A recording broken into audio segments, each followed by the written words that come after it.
وأقول في القرآن ما جاءت به آياته فهو الكريم المنزال.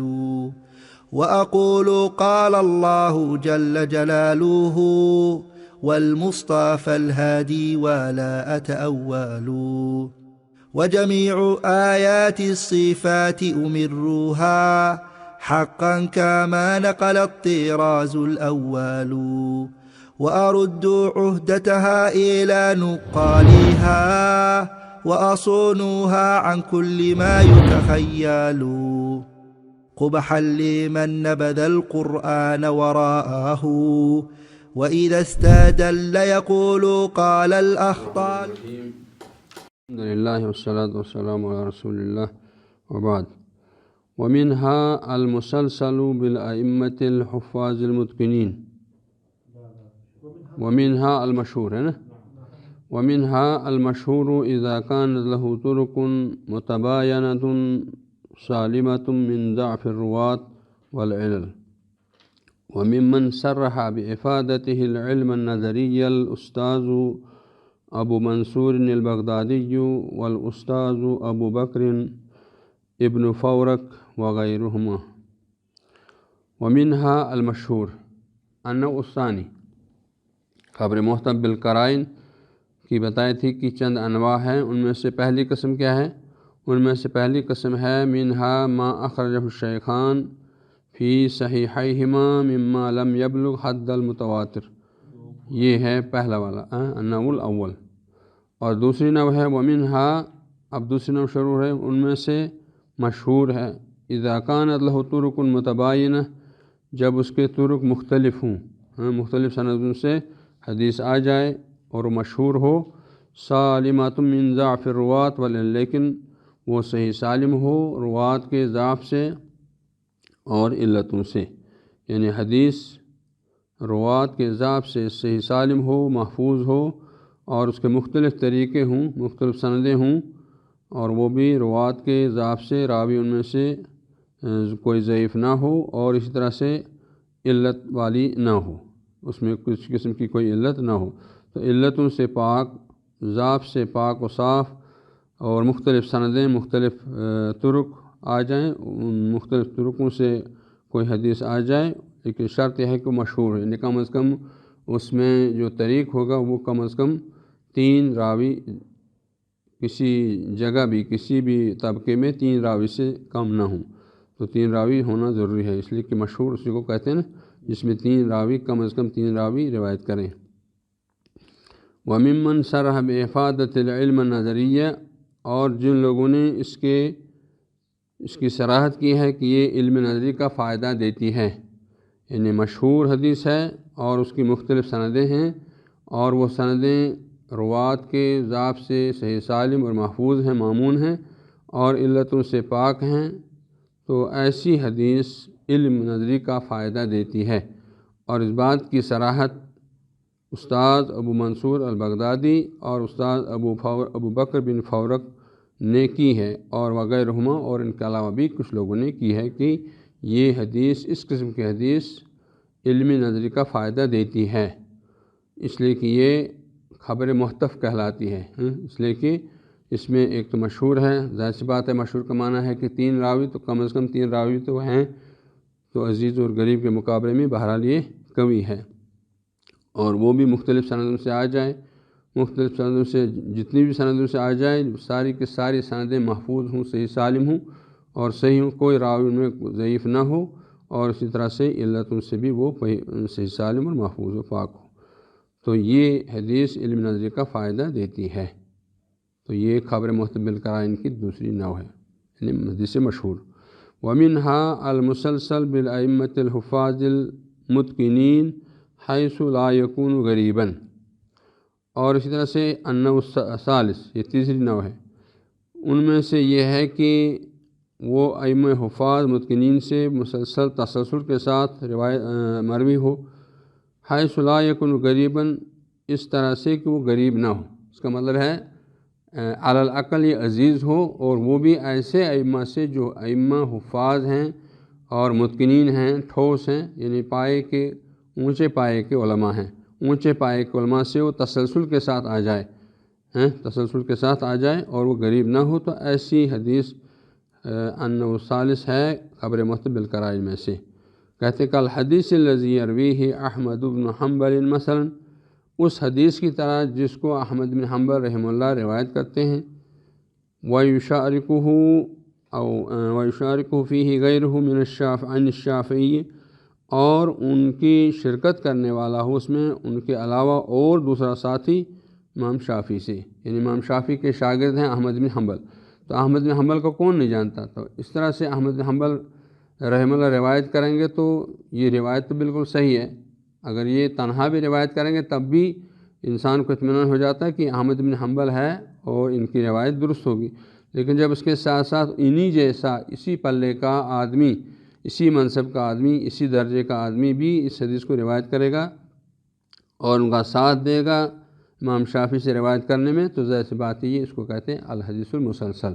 بالائمۃ الحفاظ، یعنی ایسے چوٹی کے علماء سے جو ثقہ ہیں، ٹھوس ہیں، مضبوط ہیں، حفاظ حدیث ہیں، اور وہ اس کو روایت کرتے ہیں، اور اس کو ایک ہی آدمی روایت نہیں کرتا بلکہ دو آدمی جو ہے امام شافعی سے یا اپنے استاد سے روایت کرنے والے مل جائیں، تو اس کو الحدیث المسلسل بالائمۃ الحفاظ المتقنین کہا جائے گا۔ اس لیے کہا وحیث لا یکن غریبا، وہ غریب نہ ہو بلکہ وہ علی الاقل وہ عزیز ہو، اور وہ بھی عزیز کیسی کہ جیسے احمد بن حنبل جیسے آدمی اس کو روایت کرنے والے ہوں، اور احمد بن حنبل جیسے ان کے ساتھی بھی ان سے روایت کرنے والے، ان کا ساتھ دینے والے ہوں۔ عن الشافعی وَيُشَارِكُهُ فِيهِ غَيْرُهُ عن مالک بن انس، امام شافعی کا مقام بھی بڑا اونچا ہے، سب لوگ جانتے ہیں کہ ان کا حدیث میں کیا مقام ہے، تو اس اعلیٰ مقام والے امام شافعی سے کی مطابقت کرنے والے یا ان کا ساتھ دینے والے، ان کی شرکت کرنے والے ہوں اس سے حدیث کی روایت کرنے میں ان کا کوئی دوسرا ساتھی بھی۔ عن مالک بن انس، مالک بن انس سے، ہاں یہ انس بن مالک بن انس، مالک بن انس یہ وہ صحابی نہیں، الگ ہے۔ مالک بن انس سے روایت کرنے والے، تو اس کا معنی یہ ہوا کہ امام شافعی کے استاد ہیں مالک بن انس، تو امام شافعی جب مالک بن انس سے روایت کریں گے تو اطمینان تو ویسے بھی ہو جاتا ہے، لیکن جب امام شافعی کا جیسا آدمی، اسی درجے کا آدمی امام مالک سے روایت کرنے والا مل جائے تو اس حدیث کو حدیث مسلسل بالائمۃ الحفاظ کہتے ہیں۔ فَإِنَّهُ يُفِيدُ الْعِلْمَ عِنْدَ سَامِعِهِ بِالْإِسْتِدْلَالِ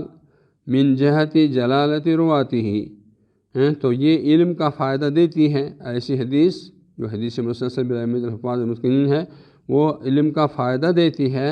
سامع کو، عند سامعہ یعنی سامع کو علم کا فائدہ دیتی ہے، بالاستدلال استدلال کی وجہ سے، یعنی دلیل طلب کرنے کی وجہ سے، استدلال کی وجہ سے، من جہت جلالت رواتی،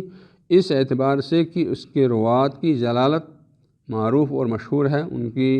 عزت اور ان کا منصب، ان کا مقام وہ مشہور اور معروف ہے، اس لیے وہ علم کا فائدہ دے دیتی ہے، اور سامع کو وہ علم کا فائدہ دینے میں پیچھے نہیں ہے۔ اس طرح سے جو ہے جب بڑے بڑے شخصیات، بڑے بڑی ہستیاں روایت کرنے والی مل جائیں اور وہ بھی کم از کم دو آدمی ہوں، تو ایسی حدیث الحدیث المسلسل بالائمہ کہلاتی ہے۔ وَأَنَّ فِيهِ مِنَ الصِّفَاتِ اللَّائِقَةِ الْمُوجِبَةِ لِلْقَبُولِ، اور یہ ہے کہ ان میں ایسی صفات ہیں، یعنی یہ ایسے لوگ اس طرح کے ہیں کہ ان کے اندر ایسی صفات پائی جاتی ہیں جو بہت لائق ہیں، بہت اچھی ہیں، الموجبۃ للقبول، جو قبولیت کے درجے کو واجب کر دینے والی ہیں۔ یعنی اس طرح کے اماموں کا جب تذکرہ آتا ہے تو سیدھی سی معلومات یہ ہو جاتی ہیں کہ بھائی اس طرح کے لوگوں کی روایتیں ناقابل قبول نہیں ہو سکتی ہیں، بلکہ لازماً وہ قبول کی جائیں گی۔ وہ ایسی مقام پر پہنچ جاتے ہیں، ما یقوم مقام العدد الکثیر، وہ گویا اس طرح ہے جیسے بہت بڑی جماعت نے اس کو روایت کیا ہے، تو اس طرح سے وہ گویا عدد کثیر کے قائم مقام ہیں۔ دو آدمی ہیں، امام شافعی یا ان کا ساتھی، اسی طرح احمد بن حنبل یا ان کا ساتھی، اسی طرح سے امام مالک یا ان کا ساتھی، یا امام نافع اور ان کا ساتھی، اس طرح سے یہ لوگ تو چوٹی کے علماء ہیں۔ جب یہ حدیث کو روایت کرنے والے ہو جائیں اور ان کے ساتھ ایک اور انہی جیسا آدمی روایت کرنے والا ہو جائے، تو گویا یہ ایسی بڑی جماعت کے قائم مقام ہیں جو بہت بڑی جماعت حدیث کو روایت کرنے والی ہو اور اس سے ہم مطمئن ہیں کہ اتنی بڑی جماعت، اتنی بڑی کثیر تعداد میں جب لوگ روایت کرنے والے ہیں تو اس کو ٹھکرایا نہیں جا سکتا بلکہ اس کو قبول کیا جائے گا۔ تو اس طرح سے جو ہے ان کا مقام اعلیٰ اور بلند ہے اور اس کو قبول کرنے کے لیے ہمیں مجبور کر دیتی ہے۔ پھر کہتے ہیں ولا یتشکک من لہ ادنی ممارسہ بالعلم، اور اس آدمی کو ادنا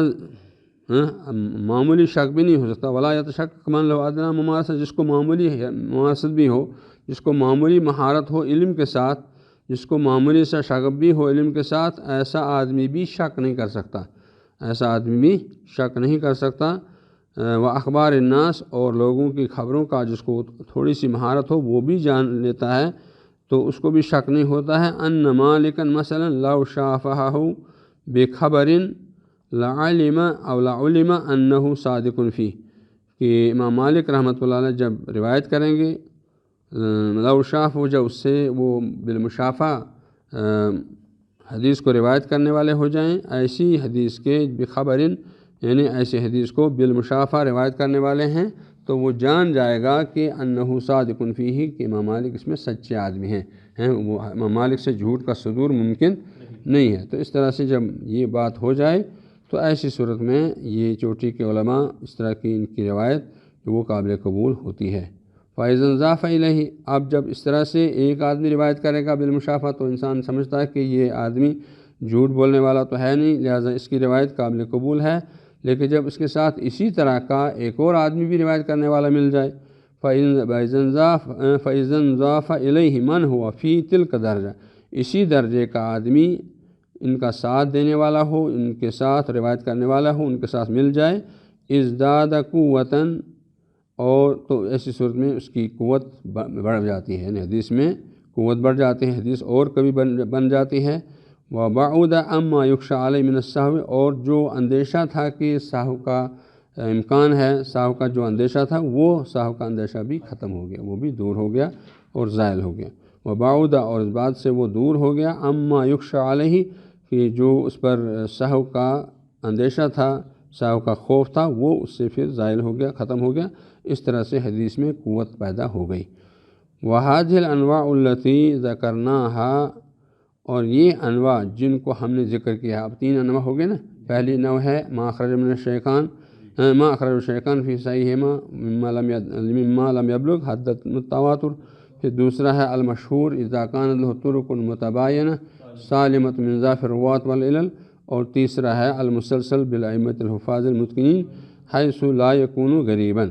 تو اس طرح سے یہ تینوں قسمیں، وَهَذِهِ الْأَنْوَاعُ الَّتِي ذَكَرْنَاهَا، اور یہ قسمیں جن کو ہم نے بیان کیا ہے، ذکر کیا ہے، لا يحصل العلم بصدق الخبر منها، علم حاصل نہیں ہوتا ہے ان میں سے، یعنی ان انواع میں سے کسی خبر کی سچائی کا علم حاصل نہیں ہوتا ہے،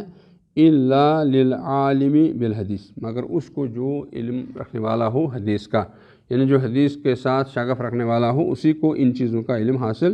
ہو جاتا ہے، ورنہ ان چیزوں کا علم جو ہے عام لوگوں کو حاصل نہیں ہوتا، عام لوگوں کو پتہ ہی نہیں ہے۔ الا للعالم بالحدیث، لیکن اس کا علم حاصل ہوتا ہے اس آدمی کو جو حدیث کی مہارت رکھنے والا ہو، حدیث کا جاننے والا ہو، المتبحر فیہ، اور اس میں وہ علمی تبحر رکھتا ہے، بحر میں ہوتا ہے سمندر، کہنے کا مطلب ہے بڑی گہرائی رکھنے والا آدمی، جو حدیث کی گہرائی رکھنے والا آدمی ہو، ماہر ہو، ایسے ہی آدمی کو اس چیز کا علم ہو جاتا ہے کہ ان انواع کے ذریعے سے جو علم حاصل ہوتا ہے وہ اس کو حاصل ہو جاتا ہے جو متبحر فی ہو، یعنی جو